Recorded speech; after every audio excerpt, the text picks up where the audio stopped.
They were the most powerful and mysterious order of the Middle Ages. Warriors, bankers, and monks who answered only to the Pope, richer than kings and feared across Europe. But in a single night, the Knights Templar fell from glory to ashes. Why did their empire collapse? And what secrets did they take with them? Watch till the end, and you'll discover all the answers. In the shadow of Notre Dame, a pyre crackles to life. Bound to a wooden stake stands a white-haired man, Jacques de Molay, the last Grand Master of the Knights Templar. The crowd is silent, breathless, as the flames curl higher. According to legend, as the fire devours him, de Molay lifts his head, eyes blazing in the firelight, and utters a curse that would echo through the centuries. Pope Clement, King Philip, Knight Guillaume de Nogaret, before the year is out, I summon you to the judgment of God. I curse your bloodline to the 13th generation. Fact or myth? In the months that followed, all those he named met untimely deaths, an eerie coincidence that would cement the Templar legend forever. But who were the Knights Templar? How did they rise from humble beginnings to become the most powerful and mysterious organization of medieval Europe, only to fall into fire and infamy? The story of the Templars begins not in wealth or battle, but in danger. After the First Crusade, a fragile Christian kingdom took root in Jerusalem. Pilgrims from across Europe, inspired by faith and hope, flocked to the Holy Land. But the roads were perilous. Robbers and killers haunted every pass, and for many, the path to salvation became a road to death. Into this chaos rode Hugh de Payens, a French knight of modest means, accompanied by a handful of loyal companions. They sought out King Baldwin II and made a startling offer. Let us protect the pilgrims. We ask nothing in return. No gold, no titles, only the right to serve.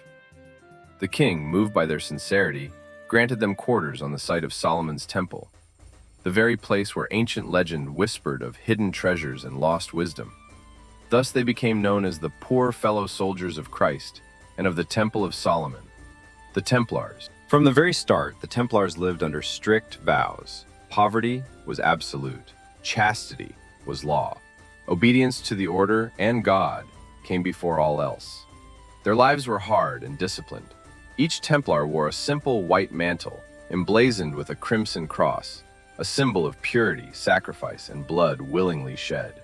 Meals were meager: bread, water, the rare apple or piece of fruit on special days. Sleep was brief and always in full clothing, by candlelight, so that not even darkness could tempt a brother from his vows.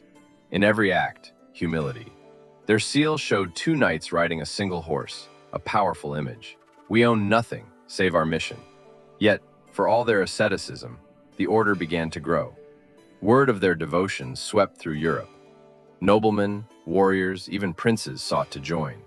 To be a Templar was to walk in the footsteps of Christ, to live and die for a cause larger than oneself. The Templar ranks swelled. At their height, they counted as many as 30,000 knights and brothers, an army of faith. But with numbers came wealth. Each new recruit surrendered his fortune, lands, and titles to the order. Soon the Templars owned castles, villages, and extensive networks of roads that stretched from England to Jerusalem. To safeguard pilgrims, they constructed the first free roads of the medieval world, lined with hostels and way stations. Their navy ruled the Mediterranean, transporting merchants and dignitaries across treacherous seas for a price. Kings and princes entrusted their gold and secrets to the temple's vaults. The order invented an early form of banking.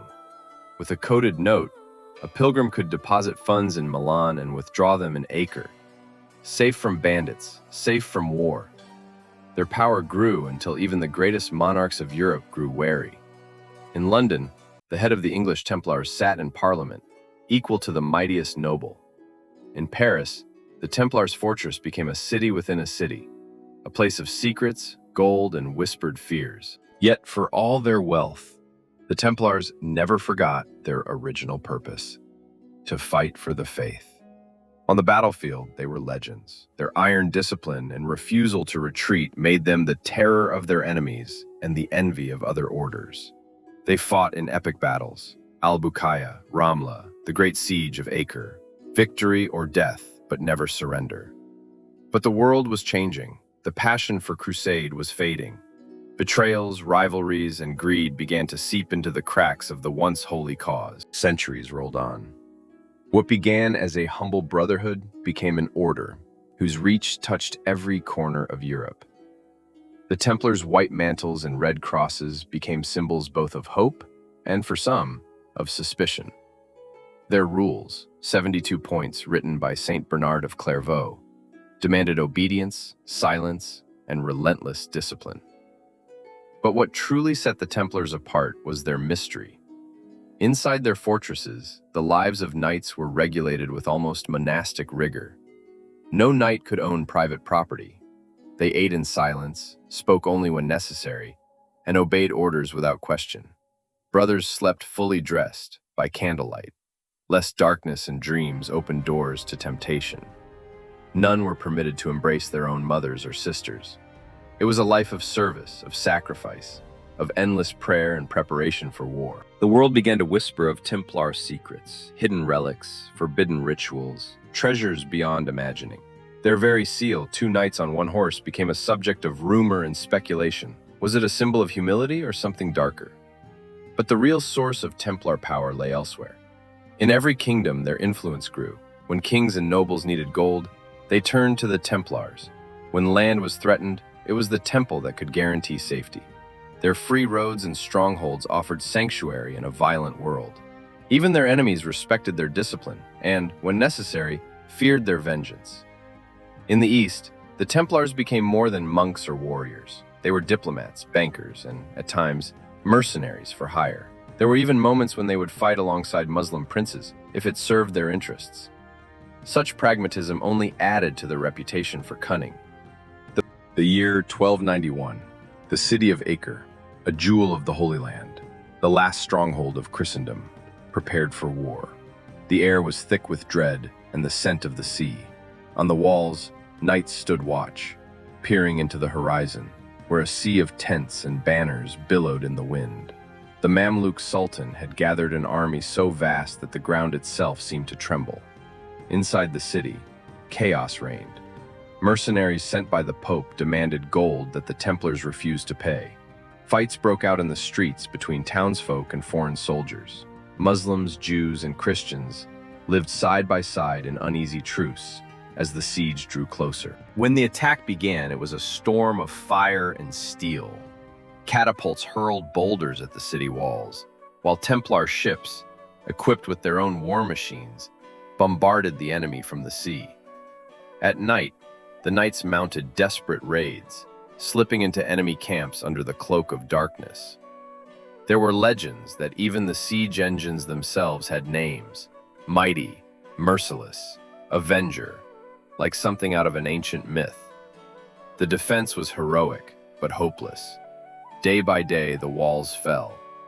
In the confusion, Templars loaded their legendary treasure onto ships bound for Cyprus, vanishing into legend. At last, with the city in flames, the final 200 Templars barricaded themselves in the tower, refusing to surrender.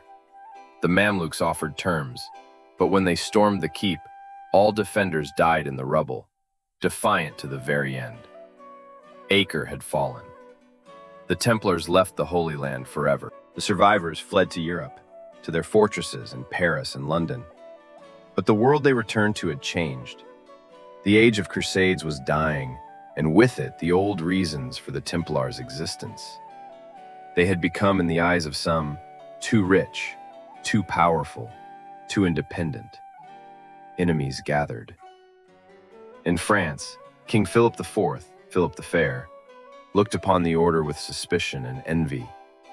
The Templars owed loyalty only to the Pope, stood above the law of kings, and controlled wealth beyond the crown's reach. Rumors began to spread, rumors stoked by those in power, that the Templars practiced forbidden rites, worshipped strange idols, and held secrets that could topple thrones. The seeds of destruction had been sown, and in the shadows of Paris, a plan was taking shape, a plan that would bring the mighty Templar order to its knees. By the dawn of the 14th century, the Templars were no longer mere warriors. Their influence stretched across the continent, woven into the fabric of European power. Their estates, castles, and farms sprawled from the windswept hills of England to the vineyards of Burgundy, from the trading cities of the Mediterranean to the harsh stone fortresses of the Iberian frontier. They divided their realm into 10 provinces: Jerusalem, Tripoli, Antioch, France, England, Poitou, Anjou, Portugal, Apulia, and Hungary. Each province was a world unto itself, ruled by a commander, garrisoned by knights and sergeants, and managed with almost corporate efficiency. Their legendary temple fortresses became banks for kings, refuges for outcasts, and warehouses for untold wealth. To the ordinary man, the Templars were myth and mystery. Monks who could turn the tides of war, men sworn to poverty who owned more land than most princes, warriors who obeyed only the Pope. Their network of roads was the safest in Europe, dotted with inns and way stations where pilgrims could rest, often for free or at a small fee. Even their ships were famous, plying the Mediterranean, carrying goods, gold, and secret messages. But all power comes with a price. Within the order, discipline was absolute. The Grand Master's word was law. None could refuse his command. Knights found guilty of breaking their vows faced harsh penance, exile, a diet of bread and water, sometimes even shackles. The Templar Code forbade killing Christians, though history would show this rule often bent under the weight of politics and war. Their real strength, however, lay in something almost invisible: trust. Kings entrusted their riches, merchants their gold, and even ordinary peasants their small fortunes, knowing that the Templar seal was stronger than any royal decree. The order invented a revolutionary system: letters of credit, primitive checks signed with seals and fingerprints. With one slip of parchment, a man could travel from Milan to Paris, safe from the ever-present threat of robbery. Their power became so great that in England, the head of the Templars sat in Parliament, his voice as loud as any earl's. In France, their Parisian fortress, an impregnable citadel, housed the treasures and secrets of kings. To the outside world, the Templars were the ultimate neutral party, trusted, incorruptible, everywhere, yet loyal to none but their own. And in the shadows, stories grew. Some said the Templars had discovered the Holy Grail, the secret of eternal life, or ancient knowledge from the East. Others whispered of forbidden rituals, secret oaths, and hidden brotherhoods. Their seal, 2 knights on 1 horse, became a riddle that poets, peasants, and priests tried to solve. Was it humility, poverty, or a sign of something more? But as the Templars prospered, Europe began to change. Crusades fell out of favor. The old unity fractured. The rise of strong kings, ambitious, ruthless, hungry for power, meant that men who once welcomed the Templars now saw them as rivals.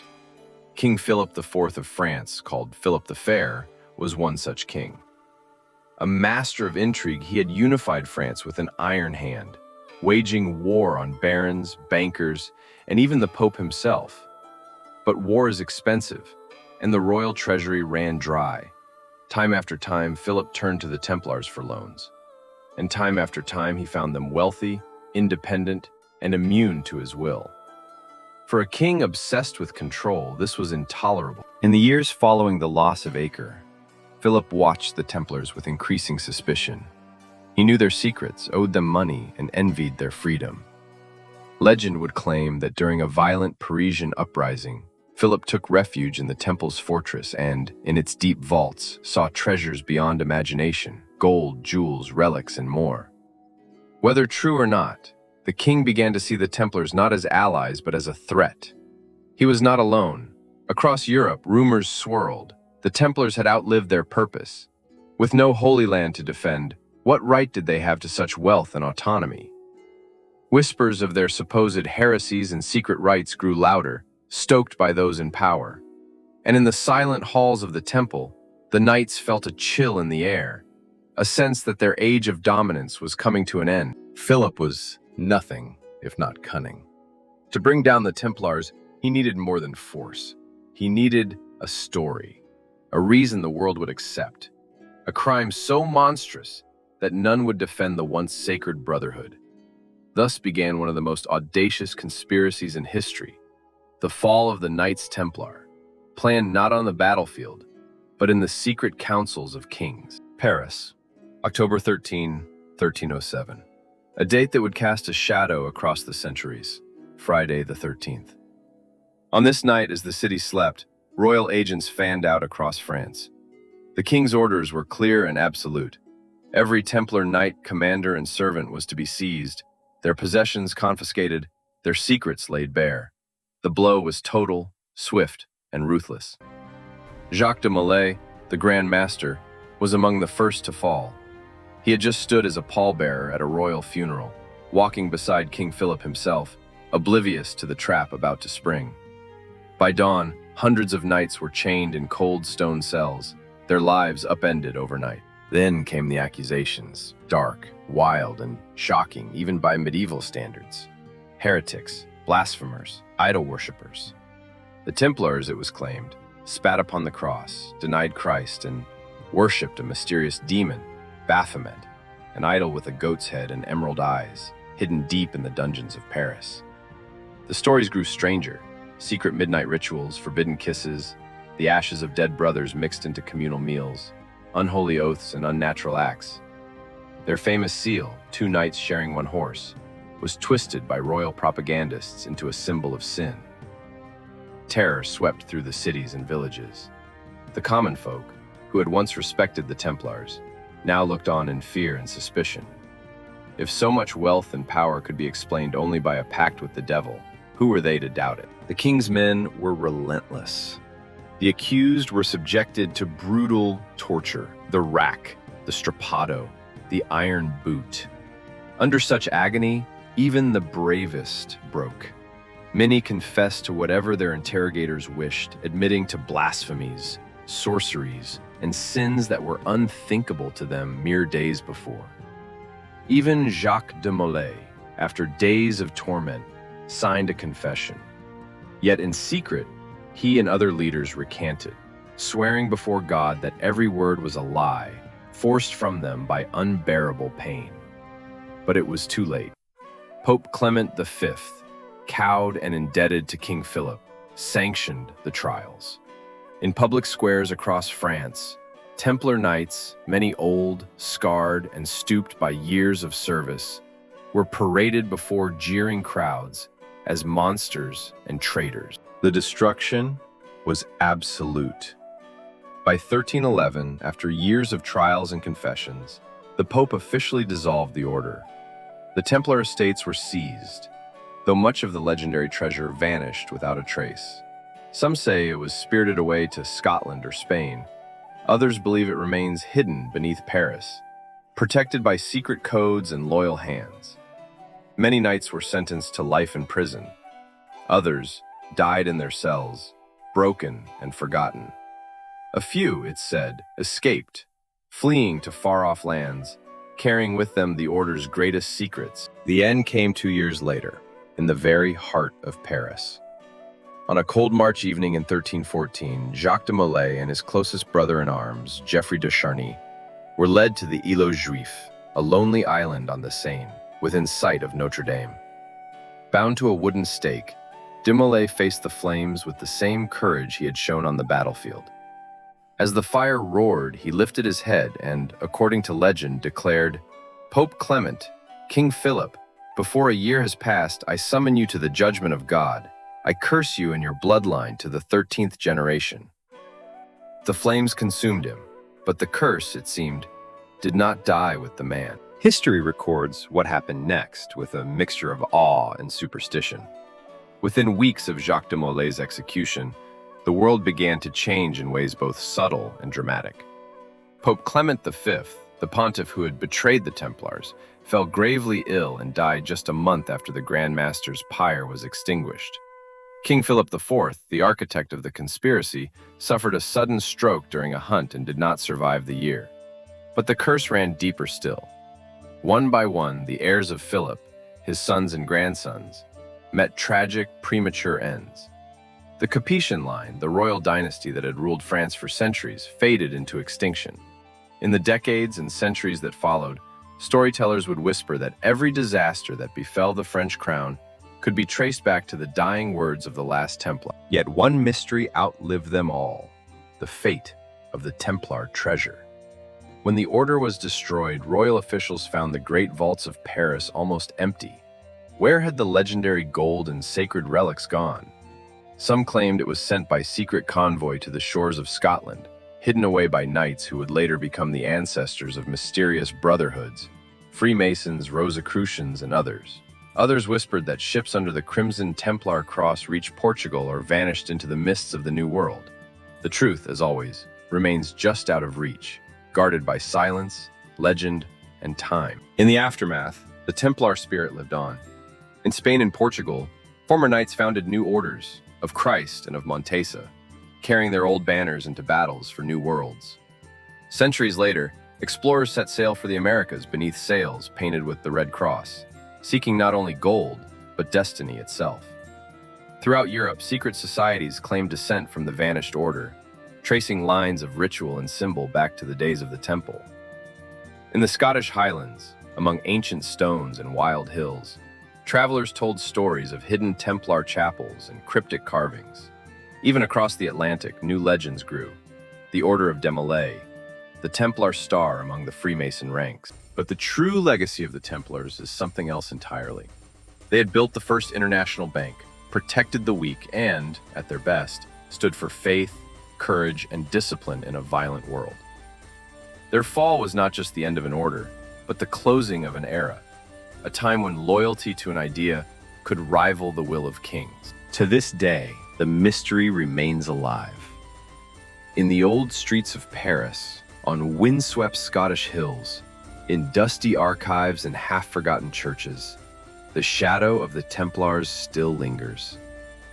Sometimes, as dusk falls and the city lights flicker on, you might catch a glimpse, a crimson cross in stained glass, a stone carving lost to time, or the echo of a vow whispered centuries ago. Not unto us, O Lord, not unto us, but to your name give glory. Thank you for watching until the very end. If you enjoyed this story and want to discover more hidden secrets of the past, don't forget to subscribe to the channel and join our community of curious minds.